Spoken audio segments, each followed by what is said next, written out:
North Memphis, Bay Area, laid back hardcore music.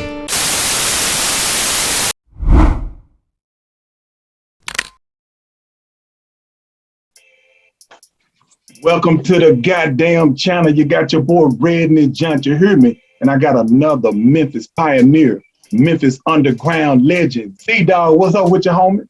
Man, what's going on, my guy, man? I appreciate you having me, man. I appreciate you having me, man. Man, I sure appreciate you coming in, man. Mm-hmm. Look, we're going to get right into it, man. Yeah. I was online, man. I saw a few of your projects, man. You care to elaborate on it, man? Man, I got so many projects, man. I ain't gonna lie. I got a lot. I try to keep my plate full like a buffet, man. It's like when I get through with something else, I go put something else on it. You know what I'm saying? But I do got like 2 podcasts. I got the podcast called Icon Academy with me and my partner DJ Zerk, man. We be on there talking to a lot of Memphis legends, man. We be talking to a lot of different people, man. We done had Bubba Dub on there, man. DJ Squeaky, Gangsta Pack, man. A lot of people on there, man. Yeah, culture, DJ Sound. Mm-hmm. Yes, sir. Yes, sir. Then I got the other podcast right here called the Point Game Podcast. Mm-hmm. Me and my kinfolk, DJ Black Gold, man, the Bluff City Bishop. We be talking sports, you know what I'm saying, on that junk. I had Lil Chat on there. I had Bubba Dub on there, the comedian off Instagram and stuff, you know what I'm saying. I had Wicked Films on there too. Mm-hmm. He was my last, you know, he be filming a lot of people videos, man, from like Moneybag Yo, Big Boogie, he be filming a lot of people videos. Mm-hmm. And I got, nobody noticed, but I'm gonna say it on your show. I got Nakia Shine coming up next, man, on here. That's what's up. Yeah, he finna come up next on there, man. I'm trying to make sure I keep a lot of fire guests on here, man. Not just too many local people. I'm trying to make sure I keep some fire guests of people that's got some shit going on, man. That's what's up, man. That's what's up. So, man, I was listening to that Walking with the Big Dog. Yeah. That I think is that Job and Bag. Yeah, man. Me and Tank, man. Yeah. It was another one that caught my eye, man. The Bye Bye Hater Joints, man. Man, talk about this shit, man. Hey, man, I'm different, man. My shit different, man. You know, I'm original. I try to be, you know, being myself is the most important thing, and it's worth more. And I try to be, you know, I just, you know, I try to think outside the box, man. That Bye Bye Hater, man, I love that song. I heard that song for about a whole year before I even added somebody to it. I just used to play it for my friends every time they came over. Like, man, how you like this? They like, man, I love that John. I was holding that song for a minute before I ever did put it out. Mm-hmm. And so when I did put it out, man, it did real good. I went and shot a video to it and stuff, man. It's been doing real good, man. More definitely hard, man. Quick story for y'all that don't know, man. I met Z-Dogg back in, 95, 96? I ain't been a minute. Skinny Pimp Studio, man, / record store / I guess a hangout, you know what I'm saying? Yeah, we used to call it the Gimisum Dungeon, man. Yeah, the Gimisum Dungeon. Yeah. So, that's something I got to ask you too, man. Before I get into asking you that, I'm going to say this real quick. One thing I noticed about you back then, 95, 96, man, every time I used to come up in there, man, you was grinding, you was writing, you was involved in something. So with that being said, some artists just don't have that. Where did your work ethic derive? Man, my mom gave me that work ethic because she worked a lot. She worked hard at everything she do. Mm-hmm. And I felt like, look, if I can work like work hard as my mom doing, put a little more effort into it, it's gonna be all right. So everything I did, man, from sports to rapping, man, even to being a father, I work hard at it and I try to be the best at it. You know, because you know you gotta put that work in to get something out of it. You just got to, man. If you don't put that work in, you ain't gonna get nothing out of it, man. I felt like, you know, I always just went hard, man. I always put the work in, man. That's what it's about. Mm-hmm. If you want to be one of the best and you want to be at the top, you got to put that work in. And practice makes perfect, man. You know, I was like you said, when you came, I was always right. Always. Every time Skinner played a beat, I was one of those rappers that had something to every beat he played. Mm-hmm. I remember because that, I stayed right. I stayed right, man. And you know, as I got older, my work ethic just got more and more better. You know. Because that's what it's about, man. Being consistent and working hard. You got to work hard at it if you want it. And it shows too. It ain't gonna fall in your. It ain't gonna fall in your lap, man. It shows. Let me ask you this. So, what is the difference? Back to earlier. What's the difference between Gimisum Dungeon, Gimisum Family, and Gimisum Army? Or is it a difference? No. It's all the same. It's just different names, man. The dungeon, the Gimisum Dungeon was the place like you came. We used to hang out at. It was the dungeon spot. You know, we used to call the Gimisum Dungeon. The Gimisum Family is all of us, man. Me, Skinny, Lil Jen, AK, Big Debo, Big Hill. You know, all of us. It's like a family. But the Gimisum Army was something that Skinny put together and just had a few members of the Gimisum family as the Gimisum Army. You know what I'm saying? Yeah. Because the Gimisum family consists of like the Ski Mask Troopers too. They part of the Gimisum family. But they wasn't a part of that Gimisum Army thing branch. You know what I'm saying? So like that a big clique. Yeah, exactly, man. Exactly. Yeah. So they had this. We was all one clique. I said it was the Gimisum family with the Ski Mask Troopers. And we had Wicked, man. We had a couple of guys on our team that was with the family. You know what I'm saying? But the Gimisum Army was just a few guys from their family that did something together. Yeah, man. That's love, man. That's a beautiful thing, man. That's why I wanted to get you on, man. I saw you on I believe it was the Icon Academy, and I said, damn, that's Z-Dogg. I said I need to reach out to him or whatever. And I also remember back in them days how consistent, like you spoke about earlier, how consistent you guys were in the studio, man. And I got another thing, man. Word on the street is you put Raleigh on the map, man. I did, man. Hey, shout out to the whole 38128, man, to the whole Raleigh, man. It's a lot of young cats coming out of Raleigh right now. I think the guy Big Boogie, he from Raleigh, Fraser area too. He out right now. Big Boogie, you know, he with God in them. I think he's from the area too. But there's a lot of guys from Raleigh right now that's out. I was one of the first rappers in Raleigh, man. That was, you know, shout out to MC Mac, man. MC Mac was in Raleigh too.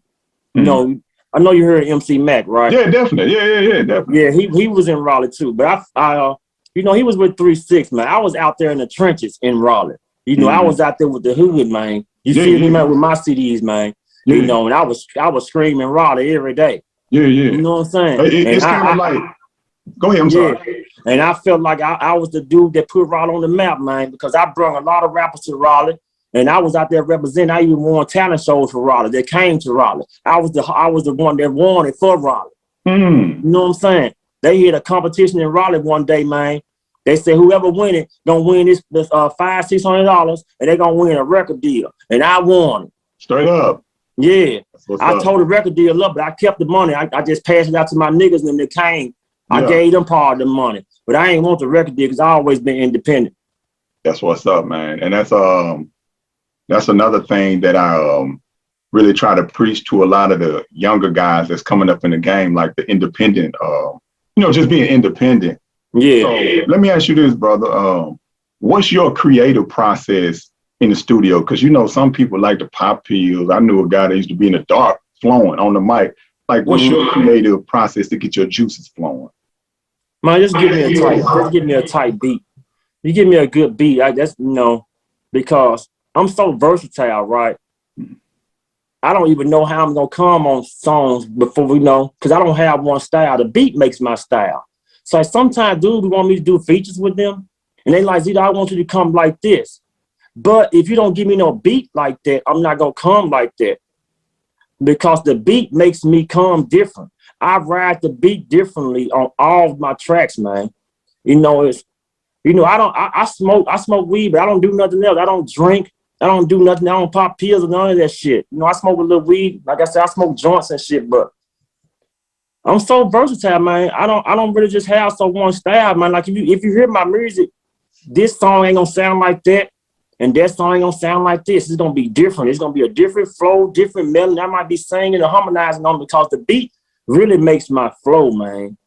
It's kind of hard to describe, but you know, it's just how I come. It's how I am, because I'm so versatile. It's hard for me to come a certain way unless I got that same type of tempo track. If you give me that same type of tempo beat, yeah, you can get that style right there. You know what I'm saying? But And if I you don't noticed get that. yeah, man, because I might come, I'm gonna come a different way. Like you heard that walking with the big dog, right? You said, that melody. today I'm walking with the big dog. Yeah. I'm walking with the big dog. Yeah. See, that style right there's a different style. But you heard that go and get a job, go and get a bag, get a bag. Okay, so I be going back and forth from my 1990 style to my 2020 style. I be doing them together because people be wanting me to come. Z-Dogg, I want you to come like you did in the 90s. Okay, then I'm gonna give you my old style then. You know, then if you want my new age style with the young niggas like my new style, now I can give you that too because I'm so versatile. I didn't keep my style like I had in the 90s. Yeah, I evolved. Yeah, and you know what? I like that. I like that because you know what? That kind of leads me to ask you this, man. You said you evolved, and I remember during the 90s, pretty much everybody in Memphis had somewhat of a similar style. You know, you feel me? It was like the it was kind of like the same thing. But on the flip side, it's like that culture that we brought to the game, it is where it is now. Like with the young, you feel me? So now that we're in an era like where artists are like multi-talented, let me ask you this, man. Do you display any other skills in the studio besides like writing? Yeah, I engineer. I do a lot, man. I engineer all my stuff. I can make beats too. You know, I write for others too. You know, I help do artist development too. I have artists in here. I be, you know, showing them how to do it and, you know, how to be more versatile, bring more versatility to their stuff. You know, I do a lot of things, man, in the studio. You know, I'm the CEO of my own thing. Like I said, I engineer a lot of my stuff. You know, I record my own vocals. Every time, all the songs you hear, I recorded all the vocals. And they good. They sound good, man. I don't mix all of them because I record a lot of my vocals here and I send them to different guys to mix them sometimes because I do so many songs. It's hard for me to mix all these songs at one time. Yeah. So I might have a CD with like 10 songs on it. I'll probably mix 2 of them. Okay. And I'll send the other ones off to different producers and have them mix them. So that ear fatigue real, ain't it, man? Huh? That ear fatigue is real. It is, man, because sometimes I get tired of hearing my type of mix. I want to hear some other guys' type of mix because they're gonna bring a different vibe to my stuff. You know what I'm saying? They're gonna bring the different sound to what I'm been doing. You know what I'm saying? Because they might have a better talent than me in mixing. I agree with that. I agree with that. Yeah, exactly, man. So what do you think about the different nationalities? Now check this out, man. What do you think about the different nationalities across the globe, like South Koreans, Germans, and Russians that's taking on their own responsibility to preserve Memphis culture? What you think about that, man? Man, I love it, man. I love it because I'm very known in Germany, man. Shout out to all my Germans, man. Shout out to Skinny Finster, man. Shout out to MC Bastard. Shout out to motherfucking AK Northside Demon. All my guys, man. Shout out to DJ Ricky, man. Shout out to my guy in France, man. EXL, the producer, man. Shout out to all my guys overseas. I love it, man. You know, I still sell tapes. I sell them overseas, though. Every time I bring out a tape, it sells out in like 20 minutes. Yeah. Every time I bring out a tape, it sells out. They told me my tapes sell out more faster than anybody's when I bring them out over there. But I love it, man. I love it that they keeping it alive. And I love it that they still paying. They still paying, yes, sir. You know, their money for our old school stuff and old school style, man. You know what I'm saying? Yeah. So did you ever think that, man, back then, you know, like back in the dungeon, man, did you ever think, because, you know, it wasn't no internet around at that time. No, like, it wasn't. And it's crazy because you guys was up in there, man, just doing what it do for the love of it. And you fast forward a couple of decades later, and these folks own it and they preserving it. They preserving like the old Memphis style. Yeah, exactly, man. Exactly. Like that old, like you said, you heard that Job and Bag, right? Me and Tiny Mine got CDs out called Always 1 and Always 2. Them German guys made all the beats on those tapes, right? And me and Tiny Mine only put our old school 1996 styles on these songs. So if you go and listen to Always 1, Always 2, it's gonna sound just like 96. but we did it in 2021 or 2020. Because of the German guys. Yeah, they made all the beats and me and Tiny Man just rapped on them, but we only rapped our old school style. I'm not gonna be singing on them jumps like I do, like I be doing and stuff. I only rap my old school styles on them songs. So we made it sound like 96, and it sounds like 96, but we did it in 2020. So did you start, let me ask you this. So did you start like rapping in the mid 90s, or how did that go about? Yeah, I've been, you know, I was start rapping in like 94 when I met Skinny Pimp, you know what I'm saying?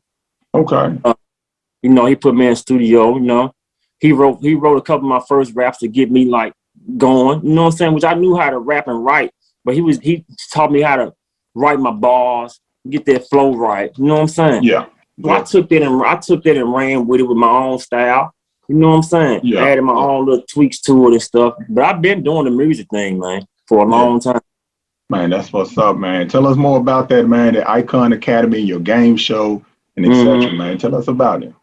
Well, like I said, I got the Icon Academy. Me and DJ Zerk, man. We ain't been filming too much of it lately, but we gonna get back to it. But like I said, I started a new podcast called the Point Game Podcast, man. Me and my kinfolk DJ Black Gold, we be talking sports on there. And I be trying to have, like I said, I had Lil Chat on there. And I had Bubba Dub on there. I try to get people and talk to them about sports instead of just talking to them about what they do. Yeah. Because when you see these people, everybody want to talk to Lil Chat about rap. So I want to get them on my show and talk sports with them. So people didn't know who Lil Chat favorite player was. People didn't know what team she liked. You know what I'm saying? They didn't know that. So I want to take these people out of their elements and talk about something else other than what they do. And so that's why I started the Point Game Podcast. You know, it's real good, man. And you know, I be doing I did the Memphis verses too. Yeah. Talk about it. You know, I did the Memphis verses. You know, I got the idea from the verses they do, what Timberland and them do. But I brung it to Memphis because Memphis has a lot of legends themselves, as you know. Mm-hmm. So I had these legends versing each other. Like I had Lil Jen versus Tiny Man.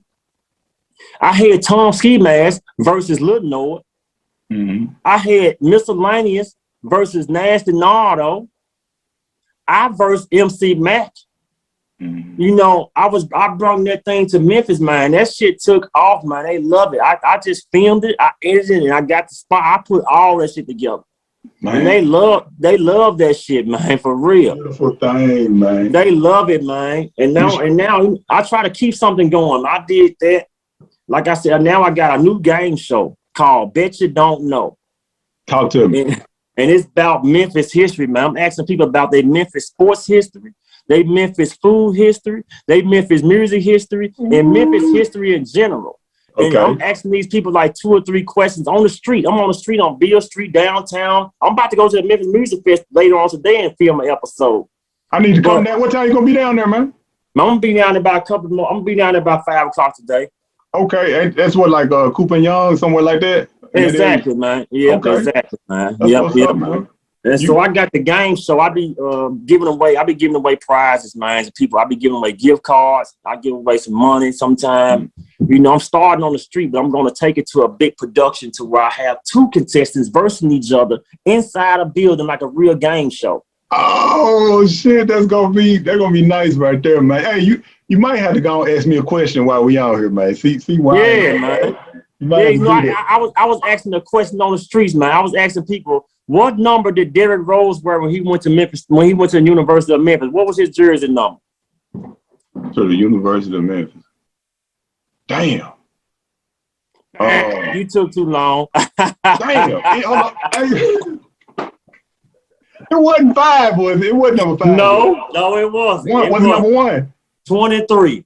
God, I'm already fucking up. Man, where did you get that idea from, man? That's a cool ass idea with the game show, man. I think that'll, you know, like I would tell you at the first beginning of the meeting or the interview, I try to think outside the box. And being original is the most important thing, and doing something nobody else ain't doing. Because a lot of these times and a lot of people these days, they try to piggyback on something that somebody else is doing. So I try to always do something that ain't nobody else doing at the time. And I felt like it was something that Memphis needed, and it's positive too. and I can give back at the same time because I like to help people. I can give back at the same time and bring some content and something funny because these people, it'd be funny asking these people these questions because they don't be knowing sometimes. They say crazy, they be saying crazy things. Yeah. Like I said, I asked the person, what year did Martin Luther King die? Somebody said 1991. It had to been a youngin'. Yeah. Had to been, man. I'm like, man, but I asked a couple people that and they were saying, they kept on saying the 90s. Somebody said 96. Somebody said 1980. It was 68 though, right? Yeah, exactly. It was 68. Exactly, man. Yeah. But I'm just saying, it'd be funny asking these questions at the same time. It's entertainment and I'm able to give back because I'm giving people gift cards to like Memphis places, like Memphis rendezvous. I'm giving Target gift cards. I'm giving the Gibson's donut gift cards. I'm giving this soul food place downtown gift cards. It's like places they can go to around Memphis and use these gift cards. You know what I'm saying? Because I'm promoting Memphis business at the same time. Mm-hmm. So it's not really just about Memphis music. It's Memphis culture and history, right? Yes, exactly. I got different questions I ask. I might ask you a question about Memphis sports. I might ask you a question about Memphis food. Okay. You know what I'm saying? I might ask you a question. It's all based around Memphis though, right now. So is it like a timeline? Like when you ask the question, they got 3 seconds, 2 seconds? They got 5 seconds. They got 5 seconds to answer. Okay. Yeah, but eventually one day I want to bring it to like Atlanta. I want to bring it to other places, man. But I want to be the person that runs it. But I want to find somebody that's in Atlanta to be the host of it. And I just want to film it. You know what I'm saying? Yeah, definitely. And I want to bring it to other places too, man. Bet you don't know Atlanta. Bet you don't know Mississippi. Bet you don't know Arkansas. But I need a person from these places to be my host because I'm not from there. Mm-hmm. You feel what I'm saying? I just want to bring it there. I got you, man. That's the thing that you're doing, man. Again, I saw your grind, man, from the time I met you, and you were always a stand-up, thoroughbred guy, man. That's why I wanted to bring you on. And the energy is, it's always been reciprocal. You've been a nice guy. I've been a nice guy to you. Anytime I saw you out there, man, and I try to bring out nothing but positivity, man. That's the best thing. That keeps me going, man. You know, I treat people how I want to be treated. You know, for real. And that's the best way. That's how my grandma told me. That's how I always keep it, man. You know, that's the best thing. And it's been keeping me out here all these years. So why not? I'm keeping it up. Ain't no changing. I agree with that. Like you said, I'm the same nigga you met back in the 90s. I'm the same, bro. Yeah, me too. I just got older. I got kids now. You feel me? You know, I'm the same though. So how do your kids feel about your music, man? Like, how do they look at it? Oh, they love it, man. They came up watching Dad in the studio, man. You know, I got 3 boys, man. I got a 21-year-old, 22-year-old, and a 7-year-old. Yeah. My 22-year-old, he raps too. His name is Celeb Rick. He real tight, man. He got a lot of videos out right now. He real good. You know, I keep him on path, you know. He got his own little crib and shit. He just graduated high school a couple years ago. I got another son that's in college right now he go to UT Chat. And he's making the principal list every semester there. He made nothing but straight A's there. He's doing so good, man. Shout out to my son Zachary. Yes, and I got to my youngest son, man, Xander. All my sons' names start with Z. And that's funny. My son, his name started with a Z, man. Yeah, Z's up, man. Tell him I said Z's up, man. Z's up. Yes, sir. Man. I got my youngest son. He's 7 years old, named Xander, man. You know, he got his own YouTube channel. It's been doing real good. It's called the Xander Man Show. And we be on there doing a lot of things. He be teaching kids how to do stuff. We be on there doing family trips. He be doing science projects on there. I be editing. Me and my wife be filming it, man. I be juggling all that, bro. That's what's up, man. And then you know what? I gotta say this right here. Me and Tiny Man got a movie coming out. I've been working on a movie for about a whole year. Talk to me. I've been working on a movie for about a whole year, man. It's based off those tapes I was telling you. That tape I told you, Always 1 and Always 2. Yeah. Okay, the first movie is called Always the Movie, and it's based off their first tape, Always 1. We brought all those songs to life on camera. We ain't rapping on here. It's strictly acting and comedy and entertainment, and it's fire, bro. And I've been working on it for like a whole year, and it's like, man, it's slick done. Tomorrow is my last filming day. Tomorrow is the last filming day, man. So it's gonna be coming out soon. This year it's called Always the Movie, man. It was shot by my guy Jason Foley. And it's me and Tiny man. Z-Dogg and Tiny Man. It's based off that Always tape. Man, I want to see that. How you gonna put it out so the people can see it? It's not hitting YouTube. I know that. Yeah. That's why I asked. You feel me? Hey, look, I'm trying to get paid because we spent his money spent on. So I know I'm trying to go to Tubi. I might go to Tubi or something where everybody be it. And if I can, I want to go to Netflix. I'm trying to go to somewhere where people can download it and we can get some revenue off of it, man. You know what I'm saying? Definitely. Do y'all got any like a soundtrack in it? Like the tape is the soundtrack. That Always One is the soundtrack. I got you. Yeah, all the songs on there, it's the soundtrack. And we got I got a trailer out right now of the movie. And that Job and Bag song you say you heard, we got a video to that. Mm-hmm. And the clips of the movie is in that video because that song is the theme song of the movie. Job and Bag. Were you sitting at the desk like you on a job hunt or something? Yeah. That's what's up, man. Yeah, I saw that the portions of it. Yeah, man, we got clips of the movie in the video and stuff. You know what I'm saying? Yeah, but it's gonna be real good, man. And it's like a comedy. It's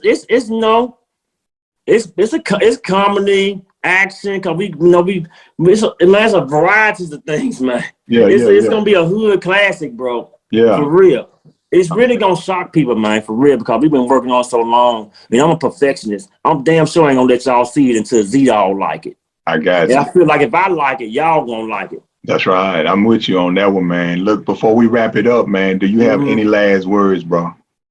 Man, I just want to shout out to you, man, for having me. And I want to let you know, man, keep on doing what you're doing because consistency is the key. Because as long as you keep on doing it, it's going to pay off. You feel me, man? You can start selling socks today. And if you keep on selling for a year, you're going to start selling 100 socks. And sooner or later, you're going to have your sock store. That's real. You feel me, man? I just want to shout out to everybody that's been, messing with Z-Dogg, man. You know, sharing my stuff. You know, man, telling people about me because I try to tell somebody about me at least once, man, because I am out here putting that work in. I'm really out here putting that work in and doing something positive, man, and trying to get back at the same time. You know what I'm saying? I just want to shout out to everybody, man, that's been down with me, man. They know who they is. I don't have to say no names. They know who they is. It's 2 minutes to name, but they know if they been fucking with Z-Dogg. Shout out to y'all, man. Y'all know it's nothing but love. Man, that's what's up, man. I really appreciate it, man. I'm really grateful and honored that you came. And I wish the best for you and yours, man. I appreciate you, man.